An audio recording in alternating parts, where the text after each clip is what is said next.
আমাদের জীবনটা শুধুমাত্র ইংরেজি লেটারের বি আর ডি এর মাঝে সীমাবদ্ধ। B means birth, D means death. জীবন এবং মৃত্যু এর উপর আমাদের কোনো হাত নেই। আমাদের হাত আছে এই মাঝে যে লেটারটা আছে সি, অর্থাৎ চয়েস। এইটুক সিদ্ধান্ত শুধু বিধাতা আল্লাহ তাআলা আমাদেরকে দিয়ে দিয়েছেন, যেটা আমাদের যে কোনো চেষ্টা, এটা সম্পূর্ণ আমাদের হাতে। জীবনের চেষ্টায় আমরা কখনো খারাপ দিকে হাত বাড়াই, কখনো ভালোর দিকে হাত বাড়াই। দুইটাতেই আমরা কি হতে পারি, আমাদের দুইজনের একটা পজিটিভ একটা জায়গায় এসে মিলে, সেটা হচ্ছে হতাশা।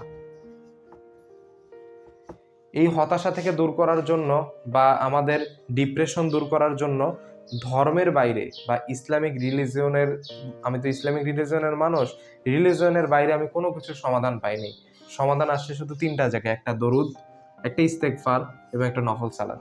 এই তিনটা জিনিস যদি কন্টিনিউয়াসলি আমাদের লাইফে হইতে থাকে, আমাদের জীবনে হতাশা নামক শব্দটা এমনিতেই মুছে যাবে।